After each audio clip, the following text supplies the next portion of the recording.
Tuesday. So I'll say something that I think people are generally saying, and then Dan will tell us whether or not it's an overreaction. Dan, if we were to say this year was the best chance Lamar Jackson is going to have to win a Super Bowl, is that an overreaction? It's not an overreaction. I mean, because it could turn out to be. This is the best team he's ever had, right? And the defense was playing at an elite level, and the Chiefs were kind of, at some point this season, not looking like themselves. And I think this might turn out to have been the best shot that they have in Baltimore with Lamar to win it, and that would be a major source of regret. So much disappointment there. Meantime, on the other side, I keep hearing this. If I said Andy Reid might retire if they win in a week and a half, is that an overreaction? I don't think it is. Now, I'm not sitting here saying it's going to happen, but this has kind of been floating out there for a while in NFL circles, the idea that Andy Reid could decide to walk away at some point, and that point could turn out to be this year. I think where I've landed at this point is I put the chances of this happening under 50%, meaning I think it's more likely that he's back next year, but I don't think it's zero. Which is fat. He's always seemed like a lifer, right? Like the kind of guy who's going to be there longer than this. Anyway, let's go then to another coach.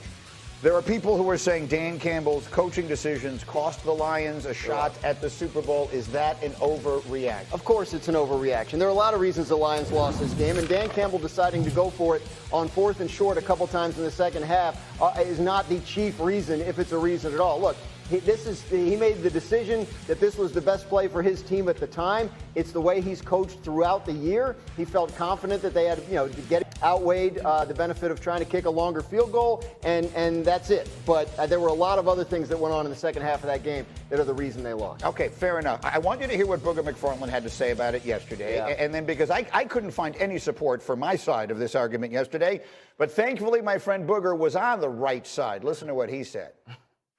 I thought Dan Campbell got out-coached severely in the second half. And I truly understand Dan Campbell loves to go for it on 4th down. Everybody's going to talk about analytics, and I truly understand that. But at some time, you have to play the game that day and understand how your team is playing. That's when the game turns. Okay, so there's a lot of different elements to this. Let's start with the 4th down decisions, which for me are low on the list of the issues I have with the way he coached the second half of that game yesterday. But we all know what he did. He eschewed 2 field goal attempts to go for it on 4th and shorts, and both times didn't get it. Did he make the right or wrong decisions, Jeff? I think they were the wrong decisions. And I will say this. And listen, that the analytics, whatever it is, it's 50-50. It's all these things. I agree with Booger on the situation that you're in at the moment. Momentum is real. Listen, I'm a player who was down 21-3 in AFC Championship game that I won. I coached a team that we were up 30 or whatever it was, and we lost. Momentum is real. And at some point, you want to stop the bleeding, for lack of a better term. Find a way to put some points up. Flip the pressure back to San Francisco and make them make plays. Is it statistical, whatever, all the arguments, all that. But to Booger's point, there are moments in games where you know. And let me just say this, just because this infuriates me. When everybody's like, oh, it's execution. Every football play is execution. Every coach can show you every play how this play should have been successful. So if you tell me that the play wasn't set because they didn't execute, that's every play. And the chance of you executing perfectly every time is non-existent. So every play is execution. So if they'd have done it right, they would have. Of course, that's every play. You and Booger and Greeny don't get to use analytics as a buzzword. It was like 50-50. You try to say analytics. It started with Booger saying that. The fact of the matter is, what I don't understand is how could a bunch of football players and football people and football fans ask for less football? We're in a situation where the choice is we can play football here, 50% chance, or 50% chance, let's go play soccer. I choose to play football. Why are we kicking field goals when there's a 50? If it's because that's how we win, because we go up 3 scores. No, you also win by executing at a football play. Ask Tom Brady about Adam Vinatieri kicking field goal playing soccer. You win championships. Okay, when you have to, you do it. But you said all plays are about execution, as if field goals are not also about execution. You can miss that too. So let's assume that you missed the field goal and assume that you missed the 4th down. I'd rather go out trying to win the game by playing football. Because the benefit of hitting that 4th down is more significant than the benefit of getting 3 points. Because you get to run. Turn it over the next play. Get to run more time. Well, of course not. Yeah. You turn it over the next play. Well, if your field goal gets blocked, what are we doing? But there's still a probability that you have a higher likelihood of hitting the field goal than you do hitting the fourth down. If it is 50-50, on top of that, it leads to points. And there's also the element of your actual players. I'm okay with the first gamble on the fourth down because that is the way the Lions are played. That's why the players react to Dan Campbell that way. But the second one, for me, I felt like they should have kicked because as a head coach, you have to understand the situation and the scenario. And I have been on sidelines where you go in those drives, and now you have 2 drives and you walk away with no points. There is an effect that happens to your belief and your mindset. With for 2 the minutes player. left, you had the same position if you had 7 minutes left in the game. You could have done the same thing. It's funny you say that because I actually liked the second one better than the first one. I thought the first time he went for it on fourth down, they were in a position, right, where they were up by 2 touchdowns, and it was only the second possession of the second half, and they were already halfway through the third quarter. Right. So at that point, if you're feeling the game, you're thinking there aren't a lot of possessions left. And it was if a we can shorter go up kick. 3, And it was right, a shorter kick, and it would have made it a 17-point it's game. 45 yards. It's not nothing. By the way, that but it was kicker shorter than for the his other one would career have been. is 62.5% on 40-plus field goals outdoors. Okay. A field goal's not a sure thing. But I need to bring something else up. Take the points. Because everyone has made this about the fourth down decisions. There were 2 other things that need to be said. The first of them is obvious. The decision to run the ball on third down with 1:05 left is inexcusable, literally inexcusable. If Mike McCarthy did this, we would have had him arrested. Forget about fired. We would have literally sent the police to the stadium to arrest him. This is coaching malpractice. It's as bad a decision as you can make in a football game. But I don't even want to focus on that. Okay?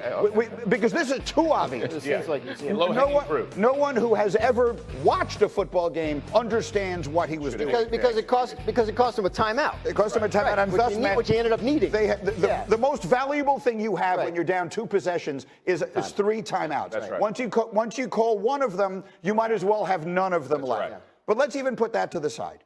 In the first half of this game, which the Lions dominated, they ran the ball 21 times for 148 yards. Yeah. They have a 17-point lead. In the second half, they ran the ball 7 times. Yep. What the actual Let it go. Let it fly. Doing? You've got the game. You're dumb. Jameer Gibbs and Montgomery are destroying them in this game. We're showing the one play where he fumbles. They ran the ball ridiculously effective. In the first half, they ran the ball 21 times and threw it 20. In the second half, they threw the ball 21 times and ran it 7 with the lead practically the whole time. So this is why being a coach sucks. Because if he comes out there and runs the ball a bunch and they don't have success, they come back and lose, you're going to say that you got this way by being aggressive. They miss on the fourth downs, you got this way by being aggressive. Don't shrivel up in the big moments. What do you mean shrivel up? They were dominating the game on the ground. Listen to me. So that's a great point you made. So this is what I would say. So Dan Campbell's aggressiveness during the season won them games. So how does it not cost you games when you aren't successful at it? And so when people say, is it his fault? Yeah, it's his fault. Because if you're going to give him the credit for doing it in the season, give him the blame in the postseason. Because to his point, by the way, you went freaking gun, no backs on one of the fourth down where it's all about execution. What BS is that, bro? If you're a dominant football team, that is not when you do those things. Both passes, one drive, it's a joke. All we talk about is how great their offensive line is. Penei Sewell. They're lining him up at tight end. He's running in motion in the first half. Where was that in the second half? There are absolutely ebbs and flows of a game, and there is being unnecessarily risky. And it does play into the fourth down scenario. It does play into 2-point conversion versus the Cowboys. You are taking risks all the time, and that is a game-changing quality. But there's points in the game you have to manage it. That's right. And that is the same conversation we have about quarterbacks for head coaches, and that was the issue for the Detroit Lions. In the Cowboy game, it was all upside, no downside, right? They weren't going to have a worse seed in the playoffs if they lost that game, but it could have been better if they won it. So that made sense in terms of that particular game. Obviously not the case here. The downside is your season ends, and so these decisions get scrutinized a lot more. But look, I mean, you coached. Like, is there not someone in your ear telling you, like, we've worked all this out in this situation on this yard line at this time of game with this many yards to go? We go for it. We don't kick. There was, and I did Pittsburgh, and you butchered me the day after the Pittsburgh. But wait a minute. We did actually. So either way, we came in the and guy in crushed the ear you. does tell you that, and you got to do what you got to do. That's the fourth down decisions. Those are different to me. This isn't about that. all right, Why did they go away from what was working? Hold on. We're talking about managing the game. Yeah. In managing the game, you have to take into account all the variables. Yes. And I think one of the variables that Dan Campbell had in his mind before he showed up was our defense is not very good. We're good at the run, but we give up a lot of points. We are up by 14 points right now going into the second half. That's not going to be enough. And it wasn't. And I think he played the second half in a way where he's thinking, we got to score more points. We got to score more touchdowns. And that is a way to manage the game. Yeah. Because it didn't work, we're looking back at it and saying that it is not. Dominique, what are you talking about? Slow the game down. They ran for 3 touchdowns in the first half. Agreed. Right. I understand. Why would you I'm stop? not arguing that he should have stopped running the ball. I'm saying that his mindset in the second half was be aggressive. I didn't like them throwing flea flickers after they ran for 8 yards. Right. I didn't like them doing that thing. I didn't like them taking it out of hands, but they handed Jahmyr Gibbs and he fumbles. I'm saying that this game was decided by a pass off the face mask and a Jahmyr Gibbs fumble. And we're talking about all of Dan Campbell's decisions as if those were the real impacts. The real impacts was that fluke play off of the face mask and Jahmyr Gibbs fumbling. Which happened there's all kinds of plays that happen like that. And if Gibbs doesn't fumble, maybe they run the ball 20 times in the second half. I mean, they were just getting going in the second half. It was only the second time they had the ball. The issue is if you're going to give them credit for it, you got to give them blame for it as well. You have to blame. If it doesn't work out, then own the blame. If we're blaming the Ravens' game plan for their loss, how can we not blame them? He's aggressive. There's an upside and a downside. That's the definition of results over process. Yes. If you are saying that the process that you prefer is an aggressive one, then when the process that you prefer fails, you have to accept that sometimes it fails. I don't understand what you're saying. Were the Lions as good a running team all year long as any in the NFL? Absolutely. So why would you stop doing it in the most important part of the game? We're talking about general, we're trying to group the fourth down decisions along with... No, I'm separating those two things as best I can. Okay, separate them. Run the ball more. I'm not going to disagree with you there. That's coaching. We don't have a discussion. That was the unnecessary aggression, was throwing the football that much in the second half when you have a 14-point So let me ask you this. From a player's perspective,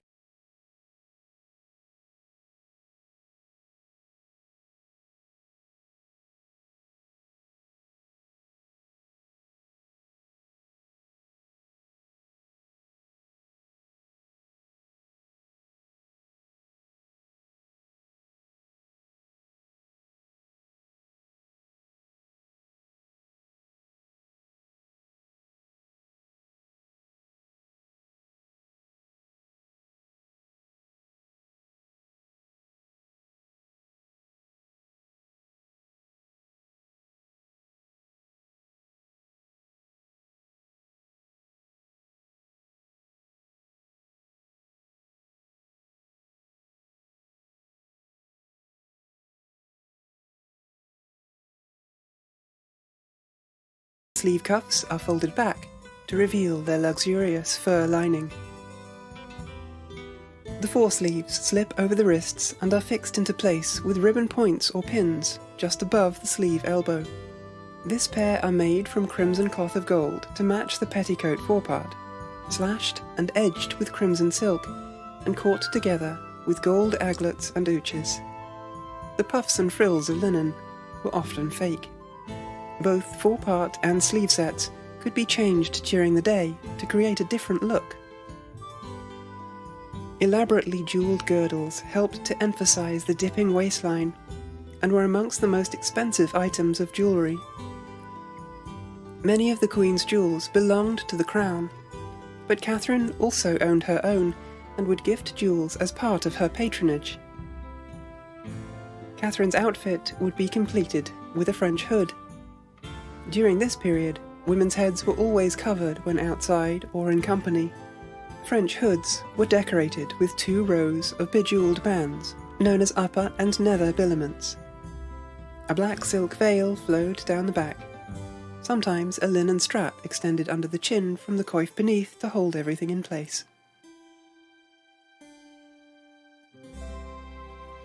Catherine Parr was a double widow from a non-aristocratic background, but she emerged as the perfect queen and regent general for the golden age of Tudor England. Under her guiding influence, she helped shape the future Elizabeth I, and she outlived her husband, Henry VIII.